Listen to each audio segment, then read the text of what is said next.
बिस्मिल्लाहिर्रहमानिर्रहीम, अस्सलामुअलैकुम। Urdu point news room में खुश आमदीद। मैं हूँ आपका मेज़बान रुखशान मीर। नाज़रीन, आज अपने प्रोग्राम में दो इंतहाई अहम ख़बरों पर तफसीली गुफ्तगू करेंगे और फर्स्ट हैंड इन्फॉर्मेशन हमने भी गैदर की है आपके साथ शेयर करेंगे। समाजी राब्ते की वेबसाइट ट्विटर पर जो टॉप ट्रेंड्स हैं, एक फ्री जमशेद दस्ती है और दूसरा पारा चिनार। दोनों के बारे में आप जान चुके हैं, उर्दू पॉइंट पर आपने ख़बरें भी फॉलो की हैं। जमशेद दस्ती का केस अब थोड़ा सा तब्दील हो चुका है। कल जो उनका वीडियो क्लिप मंजर-ए-आम पर आया, सोशल मीडिया पर उसने एक कोहराम सा बर्पा कर दिया। पुलिस वैन में, पुलिस व्हीकल में जमशेद दस्ती साहब बैठे हुए थे और एक मोबाइल कैमरा से उनकी वीडियो शूट की गई। वो वीडियो क्लिप आप देख चुके हैं सोशल मीडिया पर, दोबारा दिखाने की ज़रूरत नहीं है। थोड़ा सा उसका आपको वैसे बता देते हैं। और वो अपील कर रहे थे अदलिया से कि उनके साथ बहुत जुल्म और बर्बरियत की एक दास्तान रकम की जा रही है, उन पर बिच्छू और सांप भी छोड़े गए हैं। वो रो रहे थे और कह रहे थे कि उनकी वालिदा और उनकी जो सिस्टर हैं वो बीमार हैं और उनको फिर भी कैद में रखा गया है। आज इस हवाले से तफसीली गुफ्तगू करेंगे। और दूसरी खबर पारा चिनार से है, जहां पर 23 जून के धमाकों के बाद पारा चिनार के रिहायशी सरापा एहतजाज थे। तकरीबन 8 दिन वो सड़कों पर रहे। उनकी तादाद हज़ारों में थी और जो हमने मालूमात इकट्ठी की लोगों को टेलीफोन करके, उन्होंने बताया कि ईद पर यह तादाद लाखों तक चली गई।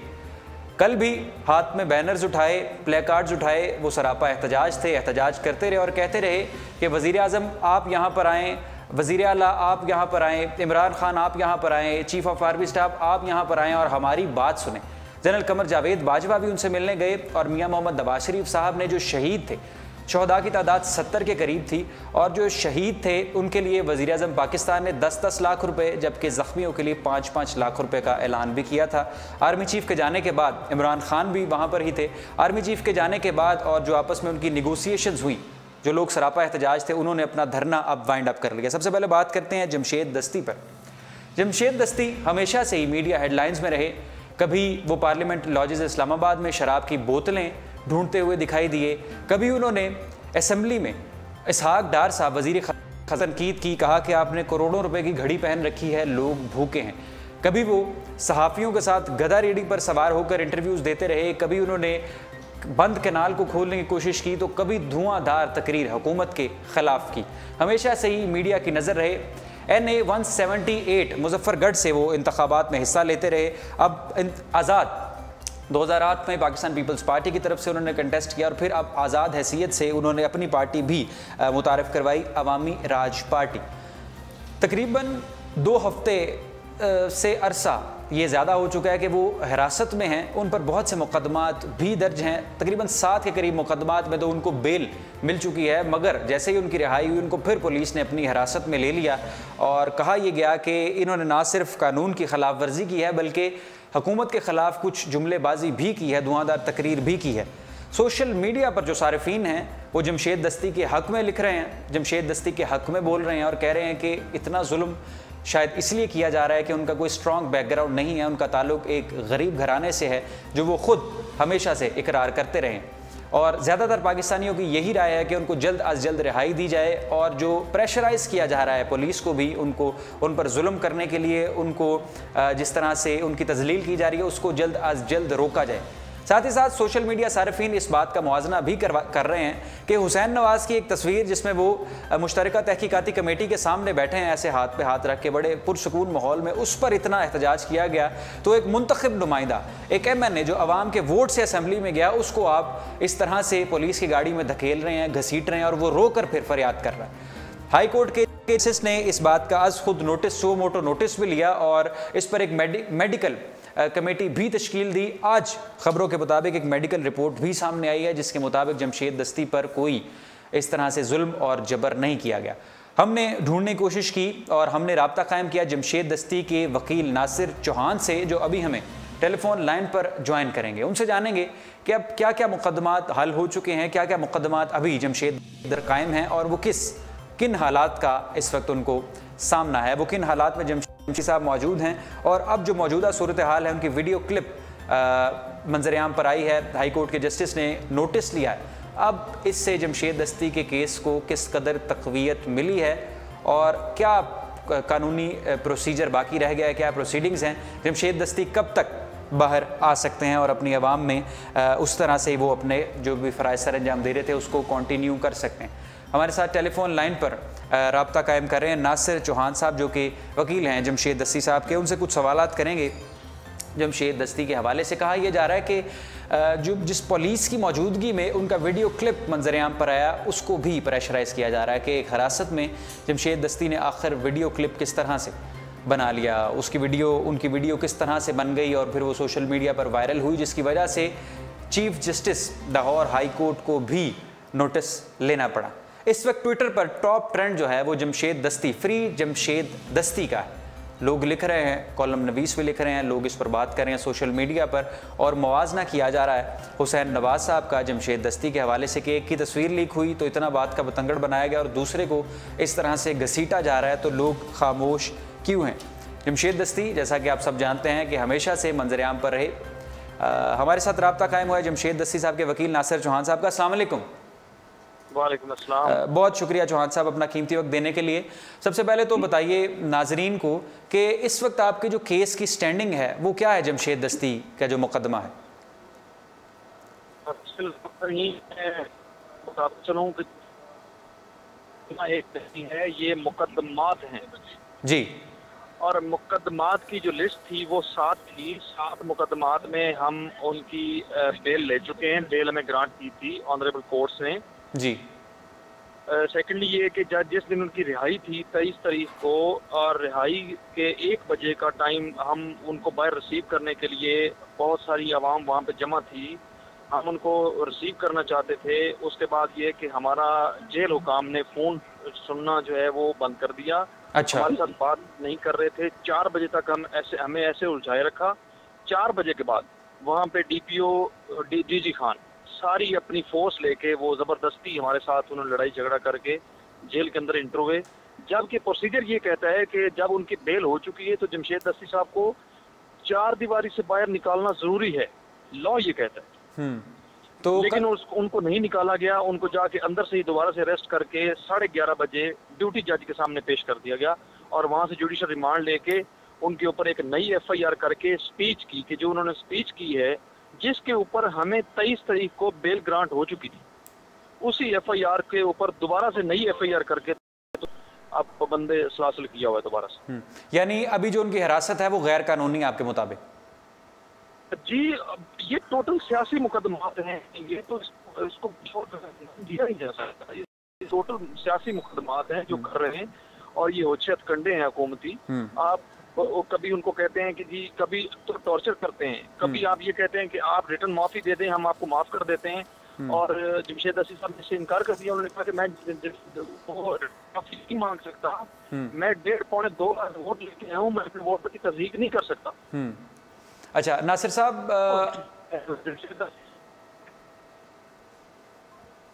हमारा राब्ता उनके साथ मुनक़ता हो गया है कुछ टेक्निकल एरर्स की वजह से। अभी हमारे साथ बात कर रहे थे जमशेद दस्ती साहब के वकील नासिर चौहान साहब। अभी उनकी गुफ्तगू जारी थी कि राब्ता मुनक़ता हो गया। अब उनके साथ दोबारा उनको टेलीफोन लाइन पर लिया जा रहा है और ये जानने की कोशिश की जा रही है कि इस वक्त जमशेद दस्ती साहब किस हाल में हैं, कहाँ हैं और अब उनकी बेल कैसे हो सकती है। हमारा राब्ता नासिर चौहान साहब आपके साथ मुनक़ता हो गया था कुछ टेक्निकल एरर्स की वजह से। अच्छा, आप बता रहे थे कि उनको अभी गैर कानूनी तौर पर हिरासत में रखा गया है। कल जो उनका वीडियो क्लिप मंजर आम पर आया जिसमें उन्होंने कहा कि उनके साथ बहुत तशद्दुद किया जा रहा है, उन पर सांप और बिच्छू भी छोड़े गए, जिसके बाद लाहौर हाई कोर्ट के चीफ जस्टिस ने इसका सुओ मोटो नोटिस यानी अज खुद नोटिस लिया है। अब इस केस की स्टैंडिंग क्या है? अब आपको क्या लगता है, क्या मामलात प्रोसीडिंग्स रह गई हैं जिसके बाद से उनकी रिहाई हो सकती है? सर, हमें अभी ये पता चला है कि जमशेद दस्ती साहब जो उन्होंने कल रो के मीडिया के सामने जस्टिस साहब को, पाकिस्तान को, जस्टिस हाईकोर्ट को उन्होंने अपील की कि खुदा मुझे बचा लें, ये मुझे लोग मारना चाहते हैं, ये मुझे ज़हनी अज़ियत दे रहे हैं, ये मुझे इंजेक्शन लगा रहे हैं, ये मेरे ऊपर सांप बिच्छू छोड़ रहे हैं। उसके ऊपर अभी रिपोर्ट आई है, मेडिकल बोर्ड की रिपोर्ट, जो इन्होंने राणा सनाउल्लाह कातिल वज़ीर कानून जो है उन्होंने वो बोर्ड बनाया था, उसकी रिपोर्ट आई है कि जमशेद दस्ती साहब के ऊपर कोई तशद्दुद नहीं हुआ। और मैं ये क्लियर करता चलूँ कि जो जेल के डॉक्टर्स होते हैं वो ड्रग स्पेशलिस्ट होते हैं, उनका मेडिकल से कोई ताल्लुक नहीं होता। हम इंशाल्लाह कल इस पिटीशन में जाएंगे, हम ये पिटीशन कल करेंगे इलाका मजिस्ट्रेट के सामने कि आप इंडिपेंडेंटली एक कमीशन बनाएं, डॉक्टर्स की फीस हम देते हैं, पंजाब गवर्नमेंट गरीब है वो नहीं दे सकती, आप कमीशन बनवा के उसके सामने बनाए। हम मोकला उसमें बैठे थे, हम और कोई लोग एतमाद इसमें बिठाए कि ये एक कमीशन बना के एक रिपोर्ट जो है वो जामे रिपोर्ट एक मंजर आम पे आनी चाहिए। इस रिपोर्ट को हम नहीं मानते क्योंकि हमने जमशेद दस्ती साहब को पर्सनली देखा है, हमारी मुलाकातें हो रही हैं और मुलाकातें जिस तरह से होती हैं वो भी हमें जलील किया जाता है। हम कोर्ट के थ्रू परमिशन लेते हैं, फिर हमें 4-4 घंटे जेल के गेट के ऊपर वेट करना पड़ता है। हम जाते हैं, हम उनसे मिल रहे हैं, उनकी सेहत का बुरा हाल है, मुजर सेहत खाना दिया जाता है, उनका खाना बंद किया हुआ था 6 दिन से, उनको पानी नहीं दिया जाता, डीजी खान की जेल का कड़वा पानी है, वुजू के लिए इस कदर गर्म पानी है कि वो हाथ जला देता है। इस तरह के मजालम ढा के मियाँ साहब को अपना वक्त याद करना चाहिए जब ये मच्छरों का बहाना बना के यहाँ से भाग गए थे कि मुझे मच्छर काटते हैं, और उनके ऊपर ये सांप और बिच्छू छोड़ रहे हैं। ठीक है। राना सनाउल्लाह साहब ने एक और भी बयान दिया ना, वो कहते हैं कि ये सिर्फ पॉइंट स्कोरिंग की जा रही है, ऐसे कोई मामला नहीं, कोई तशद्दुद नहीं, बड़े ये पुरफजा। राना सनाउल्लाह, मुझे बड़े अफसोस से कहना पड़ता है, मैं कल भी ये ऑन रिकॉर्ड कहा है कि मुझे बड़ी उम्मीद थी कि राना सनाउल्लाह को ये दर्द जरूर महसूस होगा, क्योंकि राना सनाउल्लाह ने मुशर्रफ के ज़माने में बहुत ज़्यादा तकलीफें उठाई हैं। बिल्कुल, राना सनाउल्लाह के ऊपर बड़ा तशद्दुद हुआ है, राना सनाउल्लाह ने इस चीज़ों को फेस किया है, लेकिन राना सनाउल्लाह को चाहिए था कि जमशेद दस्ती के साथ आज खड़े होते, जमशेद दस्ती के हक के लिए आवाज उठाते। जमशेद दस्ती को, वो ज़मीर का कैदी है, जमशेद दस्ती को ये पॉलिटिकली एक हैरेसमेंट है और उनके ऊपर ये सियासी मुकदमात बना के उनको नाहली की तरफ लेके जाना चाहते हैं, और ये गरीब के लिए हमेशा के लिए ये रास्ता बंद करना चाहते हैं कि कोई गरीब पार्लियामेंट में ना बैठ सके, ताकतवर ना हो सके। और इन्होंने तो कोई फर्क ही नहीं छोड़ा जमहूरियत और आमरीत में, जिस तरह से आप बता रहे हैं अहवाल अभी उर्दू पॉइंट के नाजरीन को, जो उनके साथ सलूक वहां पर बरता जा रहा है। जी बिल्कुल बिल्कुल, आप ये देखें कि वालदा नहीं मिल सकती, बहन नहीं मिल सकती, वकला की टीम, हम 6 दिन जमशेद दस्ती साहब को जब मुल्तान सेंट्रल जेल में रखा, हम 6 दिन तरसते रहे उनकी बेल के लिए कि हम उनसे वकालतनामा सिग्नेचर साइन करवा सकें। इस कदर ये जमहूरियत, ये इसका नाम जमहूरियत तो वल्लाह मैं नहीं मानता इसको। ठीक है, अच्छा अब जी, अब उनके पास, अब उनके ऊपर सिर्फ एक मुकदमा नासिर साहब, वो तकरीर का है। जी, उनके ऊपर एक मुकदमा है तकरीर का, और इस तकरीर, ये मैं आपको नाजरीन को बताता चलूँ, सामीन को मैं बताता चलूँ कि ये वो तकरीर है जिस तकरीर के ऊपर हमें बेल ग्रांट हुई थी 23 जून को। उसको और उसी तकरीर के ऊपर 23 जून को 4 बजे दोबारा से नया मुकदमा कर दिया गया फ्रॉड के तहत। और ये उसमें जो पार्टी बनाया गया वो एक ASI को बनाया गया कि वो उसके व्हाट्सएप के थ्रू आई है। मतलब ये देखे ना क्या है, ये लॉ है। और हम 780 को भी इंशाल्लाह चैलेंज कर रहे हैं हाई कोर्ट में, हम चीफ जस्टिस साहब के पास हम इसको चैलेंज करेंगे कि 780 का अब सिर्फ और सिर्फ इस्तेमाल रह गया है कि उसको पॉलिटिकल विक्टिमाइजेशन के लिए यूज किया जाए। बहुत शुक्रिया नासिर चौहान साहब। वकील जमशेद दस्ती हमारे साथ टेलीफोन लाइन पर मौजूद थे, उन्होंने अपना कीमती वक्त उर्दू पॉइंट को दिया। तो नाजरीन, आपने सुनी उनकी गुफ्तगू, जो इस केस को देख रहे हैं, हैंडल कर रहे हैं कि जमशेद दस्ती साहब इस वक्त किस हालत में हैं। गर्म पानी उन्हें जेल का दिया जा रहा है, पीने को पानी नहीं दिया जा रहा, बिच्छू और सांप छोड़े जा रहे हैं। नासिर चौहान साहब ने हमारे साथ जो मालूमात शेयर की हैं, जो कि वकील हैं जमशेद दस्ती के। ट्विटर पर इस वक्त सबसे टॉप ट्रेंड यही है, फ्री जमशेद दस्ती। तमाम पाकिस्तानी परेशान हैं कि एक मुंतखब नुमाइंदे के साथ ऐसा नारवा सलूक क्यों बरता जा रहा है जमहूरियत में, आमरीत में नहीं, जमहूरियत में। ये एक सवालिया निशान है। ये क्या मुकदमात हैं, ये इस तरह से क्यों किया जा रहा है, ये शर्म का मुकाम है जमहूरियत के लिए। अब बढ़ते हैं अपने अगले मौजू की जानिब। पाराचनार में 23 जून को धमाके हुए। अब कुलभूषण यादव की जब 22 जून को वीडियो मंजर आम पर आई, उसका एतराफ़ी बयान 22 जून की, मुझे याद है उसकी शाम को मंजर आम पर आया, जिसमें उसने एतराफ़ किया कि किस तरह से वो एक नेटवर्क पाकिस्तान में चलाता है। उसके अगले दिन कोयटा में धमाके हुए और कोयटा में धमाका हुआ और फिर पाराचनार में यके बाद दीगरे 2 धमाके हुए, जिसमें 70 से ज़ायद पाकिस्तानी शहीद हुए। इंतहाई अफसोसनाक ये सूरत हाल थी। और पाराचनार के बासियों ने, पाराचनार जो कि फाटा की कुरम एजेंसी का कैपिटल है, और वहाँ पर जो रहने वाले लोग हैं वो सरापा एहतजाज हुए। उन्होंने बैनर्स उठाए, अपना थोड़ा बहुत जो भी उनका सामान था, बैठने का, लेटने का, खड़े होने का, सड़कों पर ले आए और उन्होंने कहा कि हम ईद भी अपनी सड़कों पर ही गुजारेंगे। और ईद भी उन्होंने अपने पाराचनार के रिहायशियों ने सड़कों पर ही अपनी ईद वहाँ पर गुजारी, वहाँ पर ही बैठे और वहाँ पर ही उन्होंने, और जो हमने मालूमात कैदर की लोगों से। उन्होंने कहा कि हज़ारों की तादाद में लोग सरापा एहतजाज थे, मगर ईद के दिनों में ये तादाद बढ़ी और लाखों तक गई। तकरीबन 8 दिन गुजर चुके हैं, वो सरापा एहतजाज थे। आर्मी चीफ ने भी दौरा किया, नवाज शरीफ साहब ने भी कंपनसेशन का ऐलान किया 10 लाख रुपए शहदा के लिए, जबकि 5 लाख रुपए ज़ख्मियों के लिए। इमरान खान साहब भी आज वहाँ पर गए और वहाँ पर जाके जो लोग सरापा एहतजाज थे उनसे मिले। नाज़रीन, पारा चनार की जो मोस्टली आबादी है, आप सब जानते हैं कि शिया मुसलमानों पर कंसिस्ट करती है। 99% से ज़्यादा वहाँ पर जो मुसलमान हैं उनका ताल्लुक शिया सेक्ट से है। और अभी जो हमने जो अपने शिया दोस्तों से जो मालूमात इकट्ठी की, उनके मुताबिक ऐसी कोई आपस में उनकी अब शिया सुन्नी वहाँ पर लड़ाई भी नहीं थी। वहाँ पर वो म्यूचुअल कंसेंसस के साथ रह रहे थे। फिर ऐसे वाक़यात वहाँ पर पेश आए। अभी हमारे साथ टेलीफोन लाइन पर हमने रब्ता किया है वलीद तूरी साहब से, जो पारा चनार में जो एहतजाज जारी था उसकी ऑर्गेनाइजिंग टीम का हिस्सा थे। जो एहतजाज अब ख़त्म हो चुका है, जो प्रोटेस्टर्स वहाँ पर मौजूद थे वो अपना तमाम अपने मुतालबात थे जो उन्होंने सामने रखे आर्मी चीफ़ के और दीगर सियासतदानों के, अब वो तमाम चीज़ें वाइंड अप करके वापस घरों को लौट रहे हैं। हमारे साथ टेलीफोन लाइन पर हमें ज्वाइन कर रहे हैं वसीम तूरी साहब।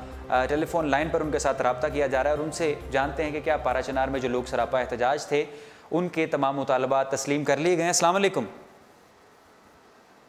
हेलो जी, अस्सलाम वालेकुम। वालेकुम अस्सलाम। वसीम तूरी साहब, उर्दू पॉइंट में खुशामदीद।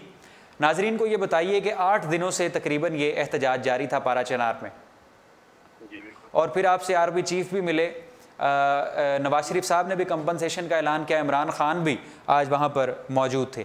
तो क्या आपके मुतालबात सुने गए हैं तमाम अब? जी बिल्कुल, चूँकि यहाँ पे जो धरना बैठा हुआ था उनका मेन मुतालबा यही था कि आर्मी चीफ से ही हम मुज़ाकरात करेंगे। और आज थोड़ा सा लाउड बोलिए ज़रा, थोड़ा सा ज़रा। जी, मुतालबा यही था कि चीफ ऑफ आर्मी स्टाफ जो है मुतालबात उनके सामने ही पेश किए, किसी और के सामने पेश नहीं किए जाएंगे। ठीक है। तो आज वो आज चीफ ऑफ आर्मी स्टाफ जो है वो यहाँ पे आए हैं और उनके साथ कोर कमेटी के अरकान थे, उनकी मीटिंग हुई 2 घंटे तक। जी। तो 2 घंटे में जो जितनी भी मुतालबात रखे गए थे, क्योंकि डिस्कस वो पहले नहीं कर रहे थे, उन्होंने कहा कि जो ही चीफ ऑफ आर्मी स्टाफ आएंगे हम उनसे ही मुतालबात डिस्कस करेंगे। जितना था वो कल रात को जो थे आवाम को इत्मीनान में लेके उनकी जितनी मुतालबात थे वो पेश की गए थे और आज चीफ ऑफ आर्मी स्टाफ के सामने वो पेश की गए। और चीफ ऑफ आर्मी स्टाफ ने 2 घंटे तवील मीटिंग के बाद जो है सारी मुतालबात पे जो है इत्मीनान उनको दिया है कि इंशाल्लाह ये सारा कुछ होगा। और उन्होंने अपनी तरफ से जो है 2 ऑफिसर इस कमेटी को दिए हैं। आप इनके साथ रास्ते में रहेंगे और जब तक आपके मुतालबात पूरे नहीं होते आप इनके साथ रास्ते में रहेंगे और ये सारे मुतालबात आपके जब पूरे हों, आप मुतमईन हों, तो ये सारा सिलसिला जो होगा अब इसके बाद उन 2 ऑफिसर जो उन्होंने खुद उनको दिए है सारी डिटेल्स कॉन्टेक्ट वगैरह, उनके साथ ये डिस्कस करेंगे। और रब्ता जो है, क्योंकि उनमें बाज़ ऐसे मुतालबात जो लॉन्ग टर्म पे जिसमें टाइम लगता है, तो वो जो लॉन्ग टर्म टाइम बेस्ड है वो रफ्ता होंगे, लेकिन जो इमीडिएटली पॉसिबल थे उन हवाले से उन्होंने इसकी दहानी कराई है कि आप रास्ते में रहें, इंशाल्लाह आपके सारे के लिए आप मुतालबात इंशाल्लाह आपको मुतमिन किया जाएगा। एक उन्होंने आपको सेफ सिटी प्रोजेक्ट की यकीन दहानी कराई और फिर दूसरा बॉर्डर मैनेजमेंट के हवाले से, और आपके क्या मुतालबात थे ज़रा नाजरीन के साथ शेयर करते हैं। जी, मुतालबात देखिए, सबसे पहले तो ये है कि ये जो आवाम है, सबसे पहले जो बुनियादी मसला था वो तहफ़्फ़ुज़ के हवाले से। तहफ़्फ़ुज़ के हवाले से ये था कि फिर उनको जो है कमेटी की तरफ से दी गए चीज़ होंगे है FC जो जिसमें सारे लोकल लोग हुआ करते थे वो यहाँ पे लाए जाए। तो उस हवाले से उन्होंने यही एक दहानी कराई, पुलिस में लोकल लोग लाए जाए पारा चनार के। नहीं, लोकल जो है पहले होते थे। अच्छा। 90s से पहले होते थे जी। उनका मुतालबा यही था कि वो उनको यहाँ पे लाया जाए और जितना भी तहफ़्फ़ुज़ ये सिस्टम है वो उनके हवाले किया जाए, क्योंकि वो लोकली चीज़ों को समझते हैं, तो उनके साथ जो है अच्छी तरीके की चीज़ें पॉसिबल हो सकेगी। उन्होंने FC से कंट्रोल लेके वहाँ के जो लोकल रिहायशी हैं उनको दिया जाए। उन्होंने कहा कि 70 अफराद इस तरह होंगे कि हम उनको भर्ती करेंगे, 70, तो उनको जो हम ट्रेन करेंगे और उनको फिर यहाँ पे रेगुलर एक फोर्स बनाई जाएगी पारा चनार सिटी को जो है वो सिक्योर, ये उनका इस चीज़ को टैकल कर सकते हैं सिक्योरिटी हवाले से। बाकी जैसे वो ये थे कि उनमें से एक मुतालबा ये भी था जो खुद चीफ साहब ने वादा किया था, जो उससे रिलेटेड तो नहीं था, लेकिन वो कैडेट कॉलेज था शहीद मेजर गुलफाम के नाम से, जो चीफ ऑफ आर्मी साहब ने खुद वादा किया था कि वो यहाँ उनके गांव जो अलशेर के नाम से वहाँ पे कायम किया जाएगा। उन्होंने मुतालबा किया कि वो उनको शिफ्ट करने की कोशिश की जा रही है किसी और जगह पे, तो चीफ ऑफ आर्मी साहब ने कहा कि वो बनेगा किसी अलशेर में बनेगा, क्योंकि अभी उनकी बात यही थी कि फंड की कोई वो है, लेकिन वो बनेगा बेशक यही अलशेर में उनके नाम से मंसूब होगा। एक मुतालबा ये भी था कि जो हमारी यहाँ पे हॉस्पिटल है वो सिख अधिकारी का हॉस्पिटल है, तो मुतालबा ये था कि कम अज़ कम, क्योंकि यहाँ पे आए रोज़ जो है इस किस्म के वाक़यात होते हैं और हमारे जितने भी पेशेंट्स होते हैं, ज़ख्मी होते हैं, वो उनको बर वक्त इलाज ना मिलने की वजह से भी इस बार भी 45 हमारे बर वक्त इलाज ना मिलने की वजह से वो शुहदा हुए हैं। तो एक मुतालबा ये था कि कम से कम इसको जो है एक कैटेगरी भी लाया जाए, बुनियादी सहूलियात दी जाए, तो उन्होंने मेडिकल की सहूलियात वहाँ पर दी जाए। जी जी, उस हवाले से उन्होंने यकीन दहानी कराई है कि जो पॉसिबिलिटी होगी हम उसके मुताबिक यहाँ पे कर लेंगे इस हवाले से। ये मुतालबा था। इसके अलावा मुतालबात से ये था कि आर्मी, क्योंकि ये भी मुतालबा था कि पूरी जो सिक्योरिटी है तहफ़्फ़ुज़ के हवाले से ये लोकल रज़ाकारों को दिया है, लेकिन उन हवाले से आर्मी ने कहा कि चूँकि ये बॉर्डर एरिया है, बॉर्डर पे तोरा बोरा का जो एरिया है वहाँ पे उनके मुताबिक दाइश वगैरह ये चीज़ें मौजूद हैं, तो उनको करने के लिए आवाम को चाहिए कि वो पाक आर्मी का जो है वो साथ दे, उनके साथ मिलके चलें। अच्छा वसीम साहब, चूँकि आपका पहला मुतालबा जो हमने देखा मीडिया में बैठ के कि यही था वहाँ के लोगों को कि आर्मी चीफ खुद हमारे पास चल गए हैं तो उनसे हम बात करेंगे, जब आर्मी चीफ गए तो लोगों ने इजहार इत्मीनान तो किया होगा? जी बिल्कुल, चूँकि कमेटी के जो जितने भी मुतालबात थे वो लोगों के सामने पेश किए गए, तो लोगों की तरफ से ये था कि वो जिस तरह उन्होंने वादा किया है कि आप राब्ते में रहेंगे तो ये चीज़ें हम रफ्ता जो है इन चीज़ों को हल की तरफ लेके जाएंगे। तो अभी जो था धरने के इख्तिताम की वजह यही थी कि चूँकि उनकी तरफ से यकीन दहानी कराई है और उनकी तरफ से जो ऑफिसर दिए गए हैं जो सारे इस चीज़ को इस कोर कमेटी के साथ मिल के जो है काम करेंगी, इस वजह से लोगों ने अभी धरना ख़त्म किया है, चूँकि उन्होंने उनकी तरफ से यकीन दहानी कराई है। और पिछले दफ़ा इस तरह होता था कि मुतालबात दी जाते थे, उन पे लफ्जी तौर पे कहा जाता था कि माने जाएंगे, क्योंकि लास्ट टाइम जो ब्लास्ट हुआ था उसके बाद भी धरना था, लेकिन वो मुतालबात पूरी नहीं थी, लेकिन इस बार ये लोगों को तसल्ली मिली है कि उनकी तरफ से ऑफिसर दिए गए हैं जो उस चीज़ को लुक आफ्टर करेंगे। ठीक है। अच्छा वसीम साहब, जो नवाज शरीफ साहब ने कंपनसेशन का ऐलान किया था गवर्नर खैबर पख्तूनख्वा को कह के, आप चूँकि ऑर्गेनाइजर्स में से हैं धरने के, तो क्या उनको मिल चुकी है रकम कुछ? कंपनसेशन के हवाले से मुतालबा यही था कि चूँकि यहाँ पे आए रोज़ दहशतगर्दी हो रही है और एक आपको पता होगा कि रिसेंटली भी कुछ इस तरह वो हुआ था कि मसलन यहाँ पे 5 लाख या 10 लाख की वो होती है और दीगर इलाकों में जो होते हैं सेटल एरियाज में जब होती है तो वहाँ पे 20 लाख रुपए दिए जाते हैं। तो उनका हमारा मुतालबा यही था कि कम से कम हमें भी उतना ही हक दिया जाए जितना बाकी इलाकों में कोई ऐसा। तो उन्होंने तरफ से यही किया गया कि आइंदा खुदा न खास्ता अगर इस तरह का कोई वो होता है तो बेशक यहाँ पे भी वही कंपनसेशन दी जाएगी जो पाकिस्तान की किसी और शहरी को दी जाएगी। ठीक है, बहुत शुक्रिया वसीम तूरी साहब। पारा चनार में जो लोग सरापा एहतजाज थे, जो धरना दिए बैठे थे, उनकी ऑर्गेनाइजिंग टीम का हिस्सा थे, जिनसे हमने जाना कि अब क्या सूरत हाल है पारा चनार में। जो लोग धरना दिए हुए थे, क्या अब उन्होंने आर्मी चीफ के जाने के बाद और इस तरह के जो उनके साथ नेगोशिएशंस की हैं, क्या उनके बाद उन्होंने पारा चनार जो धरने के शुरका थे, क्या उन्होंने इजहार इत्मीनान किया है? तो आपने सुनी गुफ्तगू वसीम तूरी साहब की। जाते जाते बात करते हैं अपने प्रोग्राम में नरेंद्र मोदी के हवाले से। नरेंद्र मोदी ने दौरा वाशिंगटन डीसी किया, डोनाल्ड ट्रंप के साथ मुलाकात की और कश्मीरी रहनुमाओं को, हुर्रियत रहनुमाओं पर पाबंदियां भी लगाईं। अमेरिका से दौरा कर लिया। अब नरेंद्र मोदी का अगला दौरा इसराइल का है। 4 जुलाई से लेकर 6 जुलाई तक नरेंद्र मोदी इसराइल में रहेंगे। बेंजामिन नेतन्याहू से बायलैटरल गुफ्तगू, बायलैटरल इकनॉमिक टाइज़ में, यानी मुआशी इस्तेहकाम के लिए, डिफेंस टाइज़ के लिए, दिफाई मामलात पर मुशावरत करेंगे। अपनी फ़ौजों से मुतल्लिक, इसराइल की फ़ौज और भारतीय फ़ौज से मुतल्लिक कुछ हिकमत अमली तैयार करेंगे और टेक्नोलॉजी टाइज़ पर भी बात करेंगे। जो आजकल टेक्नोलॉजी है, IT इंडिया का जो ख्वाब है, उस हवाले से भी बात करेंगे। तो नरेंद्र मोदी ने पहले अमेरिका का दौरा किया, पाकिस्तान के ख़िलाफ़ जहर उगला। अब वो इसराइल का दौरा करने जा रहे हैं और पाकिस्तान के ख़िलाफ़ जहर उगलने जा रहे हैं। यकीनन ये हतमी बात है कि वो वहाँ पर जब जाएंगे इसराइल तो पाकिस्तान के ख़िलाफ़ ही जहर उगलेंगे। और पाकिस्तानी वज़ीर-ए-आज़म की क्या मसरूफ़ियात हैं वो आपके सामने। रुखशान मीर को दीजिए इजाज़त, इंशाअल्लाह आपकी खिदमत में दोबारा हाजिर होंगे। देखते रहिए उर्दू पॉइंट। अल्लाह हाफ़िज़।